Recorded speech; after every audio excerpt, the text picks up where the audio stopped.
আসসালামু আলাইকুম ওয়া রাহমাতুল্লাহি ওয়া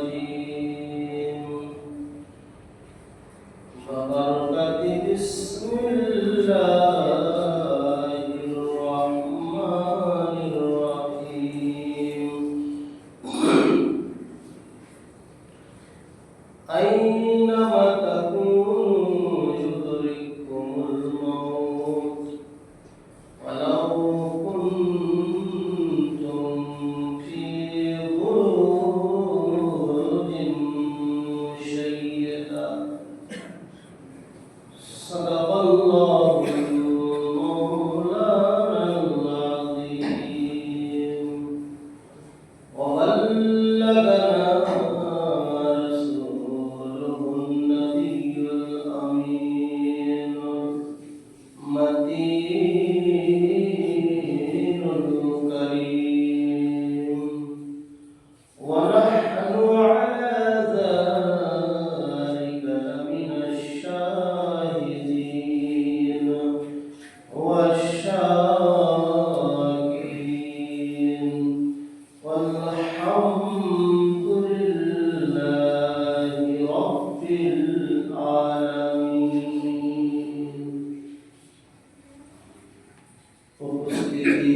সম্মানিত দিনদার ইমানদার নবীর আশিক ও দিওয়ানা মুসাল্লিয়ান হাজরাত,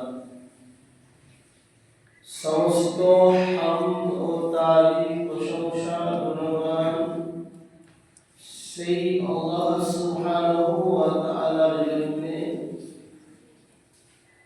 যিনি আমাদের খালিক ও মালিক এবং রব্বুল আলামিন। খালিক মানে হলো সৃষ্টিকর্তা, রব মানে হলো পালনকর্তা। কেবল যে আল্লাহ আমাদেরকে সৃষ্টি করে ছেড়ে দিয়েছেন তা নয়, আল্লাহ পালনেরও দায়িত্ব নিয়েছেন এবং সেই পরিস্থিতি আল্লাহ গড়ে তুলেছেন। আল্লাহ সুবহানাহু ওয়া তাআলা বলেছেন যে আমি আসমান থেকে পানি বর্ষণ করব, আর ওই পানি দ্বারাই মাটি পুনর্জীবিত হয়ে তার বুকের সমস্ত শস্যাদি বের করে পশু পক্ষী জীবজন্তু মানুষ প্রত্যেকেই আহার আমি আল্লাহ তৈরি করে ভেবেছেন আল্লাহ রাব্বুল আলামিন কত বড় দয়াবান। আপনি একটা ধান যদি মাটিতে পোঁতেন, একটা গাছ হবে, একটা গাছে শীষ কতটা হয়, কতটা ধান হয়, আল্লাহ তাআলার রহমত দয়া ছাড়া কোনো কিছু। আমি যদি ভাবতাম তাহলে আল্লাহকে অবশ্যই পেয়ে যেতাম। হামদ সালাত সে আল্লাহ সুবহানাহু ওয়া তাআলা, যার প্রশংসা করে শেষ করা যায় না, সংক্ষেপে বলে আলহামদুলিল্লাহ। তারপরে দরুদ ও সালাম বর্ষিত আকা মাওলা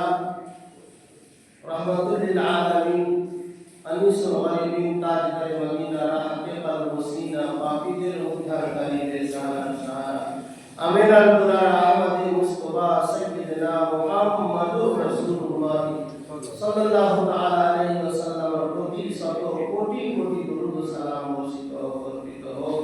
মুহাব্বতে আল্লাহুম্মা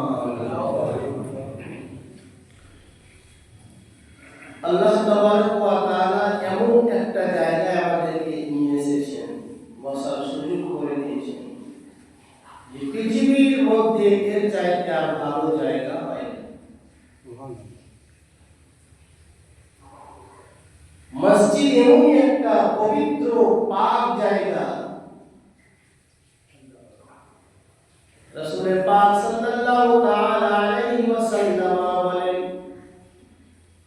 মসজিদ এমন একটা পাক পবিত্র জায়গা,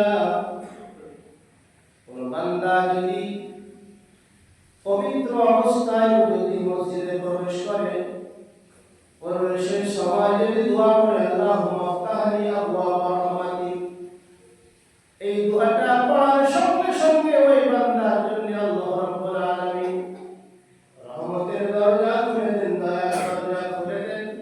ওই বান্দার প্রতি আল্লাহর রহমত বর্ষণ হয়। আর ওই বান্দা যখন মসজিদে বসে বসে যখন আল্লাহকে স্মরণ করে, আল্লাহ বলেন এই বান্দা আমার কাছে এসেছে, এই বান্দা আমার ঘরে এসেছে। ফেরেশতাদেরকে বলেন, ফেরেশতা তোমরা এই বান্দার অভিযোগগুলো শোনো, আর এই অভিযোগগুলো তোমরা পরিপূর্ণ করে দাও।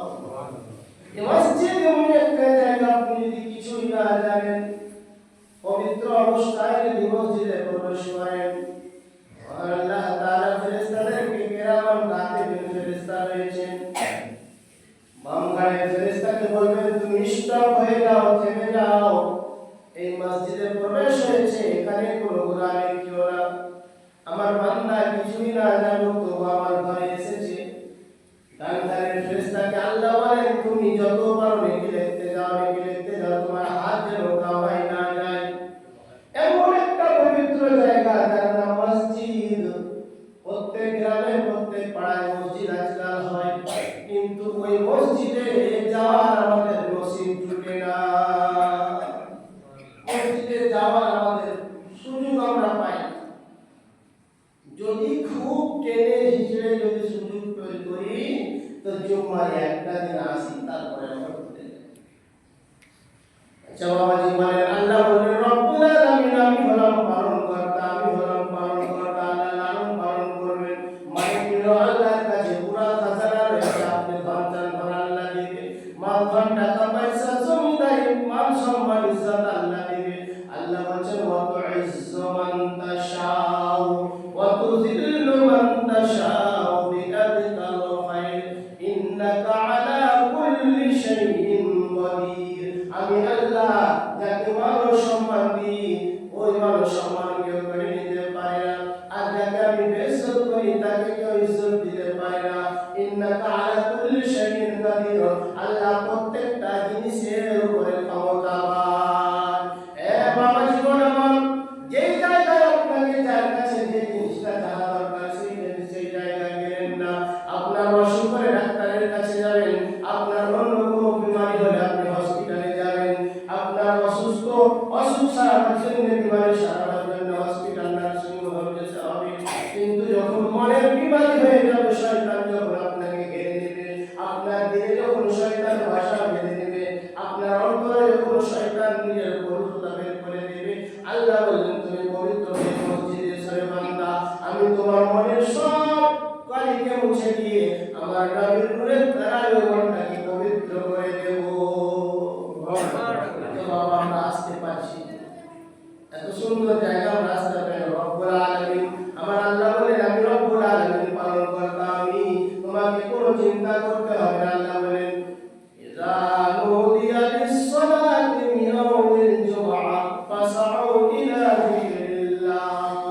আযান যখন পড়বে বান্দা তুমি সমস্ত কাজ কাম ছেড়ে দাও, আর ছেড়ে দিয়ে তুমি আমার মসজিদে এসো। মসজিদে আমাকে আগে নিজের আগে অ্যাপ্লিকেশনটা দিয়ে দাও, দরখাস্তটা আমার দরবারে করে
আমাদেরকে এইসব আয়াত দ্বারাই শিক্ষণীয়মূলক কিছু ওয়াজ নসিহত করলেন কোরআনের মধ্যে। ওইভাবে আমরা কোরআনকে পড়ি না, জানি না, বুঝতে হবে। তাহলে বুঝলাম যে আল্লাহ রাব্বুল আলামিন আমাদেরকে সৃষ্টি করেছে এদেরকে। আল্লাহ বলছেন আমি তোমাদের রুজিরও দায়িত্ব দিয়েছি। আরেকটি আয়াত আল্লাহ বলছেন ওয়া মিন দাব্বাতিন ফিল আরদি ইল্লা আলাল্লাহি রিজকুহা। এ মানুষ তোমরা তো আশরাফুল মাখলুকাত, সৃষ্টির সেরা মানুষ তোমরা, তোমাদের রুজির আলাদা পজিশন রয়েছে। এমন জানোয়ার, এমন কোন জীবজন্তু, এমন কোন কীট পতঙ্গ, পশু পক্ষী নাই যাকে আমি আল্লাহ রুজি দেই না। সমস্ত জিনিসের রুজির দায়িত্ব আমি নিয়েছি। আমি ছাড়া দুনিয়ার মধ্যে কেউ রুজির দায়িত্ব নিতে পারে না।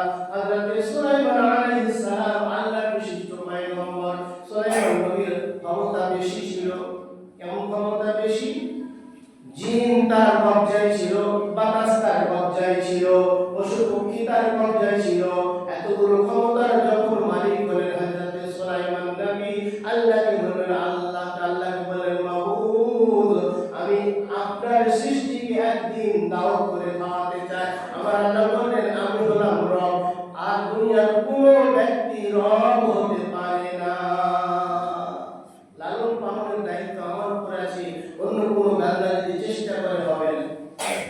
হযরত সুলাইমান আলাইহিস সালাম বলেন আমি একবার আমার মনের ইচ্ছা আকাঙ্ক্ষা যে আপনার সৃষ্টিকে আমি দাওয়াত দিয়ে খাওয়াবো।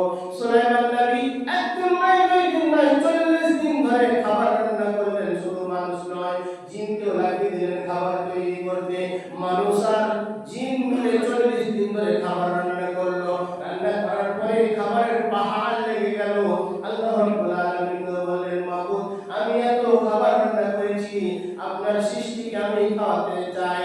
আল্লাহ রাব্বুল আলামিন বললেন সর্বপ্রথম তুমি আমার যে জীবটা পানির মধ্যে থাকে, ওই পানির জীবকে তুমি রাখো। হযরত সুলাইমান নবী পানির কাছে গিয়ে, সমুদ্রের কাছে গিয়ে ডাক দিলেন।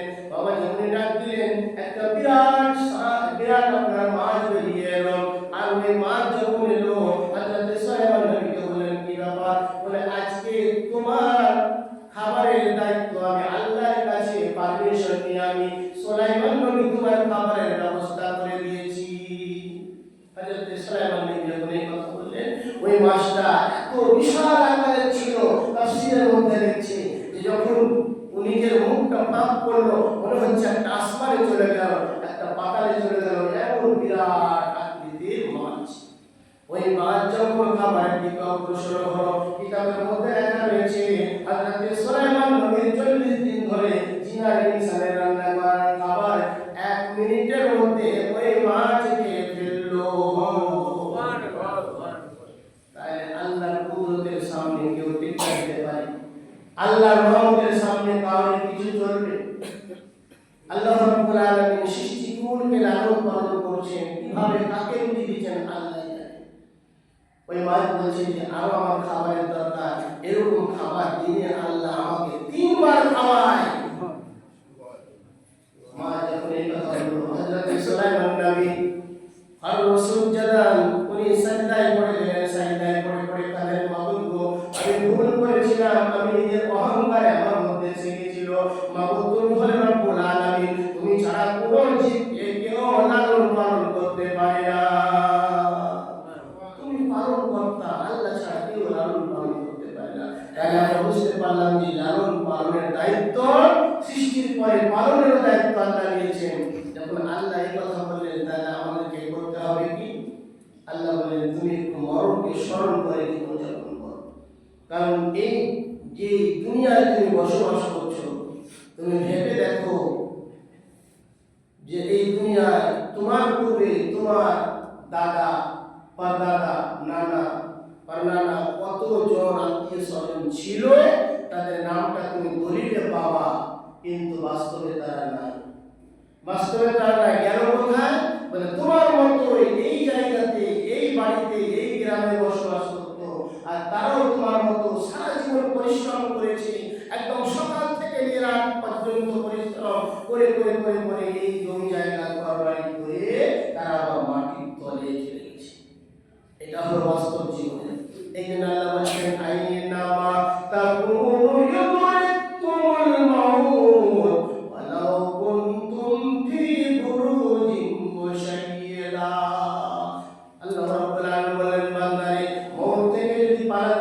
পালিয়ে যাও, আমার রাজ্য ছেড়ে দাও, আমার এলাকা ছেড়ে দাও, আমার এলাকা ছেড়ে, আমার বাদশাহ ছেড়ে তুমি যেদিকে যাও চলে যাও, এমন জায়গায় যাও যেখানে মরণ যেতে পারে না।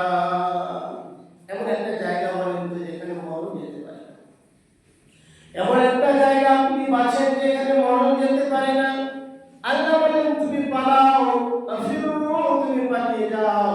যদি মরতে না চাও আমার এলাকা ছেড়ে চলে যাও, আমার এলাকার মধ্যে যদি থাকো তাহলে মরণ অবশ্যই তোমার কাছে যাবে। বাবা বলেন তো আল্লাহর এলাকা কত দূর? আল্লাহ বলছেন মালিকুল মুলক, আল্লাহ হলেন সারা জগতের মালিক, সারা জগতের মালিক, কুল কায়নাতের খালিক ও মালিক আল্লাহ রাব্বুল আলামিন। আল্লাহর এলাকা ছেড়ে যাওয়ার কারোর কোনো ক্ষমতা নাই। তাহলে আল্লাহ বলছেন আইনা মা তাকুনু, এ আমার বান্দা বান্দীরা তোমরা শোনো, আইনা মা তাকুনু, তুমি যেখানে যাও কেন, আইনা মা তাকুনু ইউদরিকুমুল মাউত, সেই জায়গায় মউত তোমার কাছে হাজির হয়ে যাবে। তুমি যে অবস্থায় থাকো, যেই জায়গায় থাকো, ওই মায়ের গর্ভে থেকে যেই বয়সটা তুমি দেখে এনেছো আল্লাহর দরবার থেকে, তার এক সেকেন্ড এদিক ওদিক করা যাবে না। এখানে যেটা আল্লাহ লিখে দিয়েছে নসিবে তাকদীরে, মায়ের গর্ভ থেকে যখন এসেছি তখন থেকে দিন কাটতে লাগলো, আয়ু কাটছে, আপনি বড় হচ্ছেন, আয়ু কমছে, আপনি বড় হচ্ছেন, দিন আপনার একদিন দুদিন করে কমছে, কমতে কমতে কমতে কমতে আজ 30 বছর, 40 বছর, 25 বছর কমে গেল, আর মাত্র কয়টা দিন বাকি আছে। মানুষ যখন আস্তে আস্তে বয়স অগ্রসর করে তখন তার আয়ু কমে আর মানুষের ওই কবরের দিকে অগ্রসর হয়ে যায়। মিল্লাত ইসলামিয়া, আল্লাহ বলেন আইনা মা তাকুনু ইউদরিকুমুল মাউত ওয়ালা কুনতুম ফি বুরুজিন মুশাইয়াদা। আমার বান্দা, তুমি যদি নিজেকে লোহার বাক্সতে ভরে নাও আর ওই লোহার বাক্সতে যদি একটাও ছিদ্র না থাকে, তথাপি আমি আল্লাহর হিকমত, আল্লাহর কুদরত ওই জায়গায় মউত এসে হাজির হয়ে যাবে। বৈজ্ঞানিকরা ইশারা করার চেষ্টা করলো যে এই প্রাণটা, যেটা আত্মা বলছে জীব, ওইটা যাচ্ছে কোথায়, কোন দিক দিয়ে যাচ্ছে আমরা দেখবো। একটা লোক যখন মরণের কাছাকাছি হয়েছে, অসুস্থ হয়েছে, লোকটা মরবে, এরকম একটা লোককে কাছে একটা বাক্স বানিয়ে ভরে দিল, যেখানে কোনো আলো বাতাস যায় না, কোনো রকমের কিচ্ছু যায় না, আর তারা সম্পূর্ণ মেশিন লাগিয়ে দিল, কম্পিউটার লাগিয়ে দিল, দেখবো মাইক্রোফোন কি করে আসে আর ওই কি জিনিস বের করে নিয়ে যায়, ওটা কম্পিউটারে ধরবো। বাবা সবাই মিলে চারিদিকে বসে রয়েছে, লোকটা মাঝখানে রয়েছে। এমন সময় যখন লোকটার মরণের সময় এলো, কোনো শব্দ হলো না, কাজটা ফেটে গেল আর আত্মা বেরিয়ে চলে গেল। সমস্ত ক্যামেরাকে কোনো ক্যামেরায় ধরাও পড়লো না, কি গেল, কে এলো, কে নিয়ে গেল, এই কিছু ধরা পড়লো না। আল্লাহ বলছেন, আল্লাহ তাআলা বললেন নবী পাক সাল্লাল্লাহু আলাইহি ওয়াসাল্লামকে, প্রশ্ন করা হলো যে রূহ কি জিনিস, যে রূহ আমরা বলি রূহ বেরিয়ে গেল, রূহটা কি জিনিস? আমার আল্লাহ তাআলা বলেন কোরআন পাকের মধ্যে, কুলির রূহু মিন আমরি রাব্বি, রূহ অন্য কোনো জিনিস নয়, আল্লাহর একটা নির্দেশ, আল্লাহর একটা হুকুম। ওই হুকুমটা আছে বলে আপনার শরীরটা জিন্দা আছে। ওই হুকুম যখন বেরিয়ে যাবে, আল্লাহর হুকুম মানতে বলা যায় আছে এখানে, ও যখন বেরিয়ে যাবে আপনার শরীরটা পচতে লাগবে, আপনার শরীরে আর কেউ লক্ষ্য রাখবে না।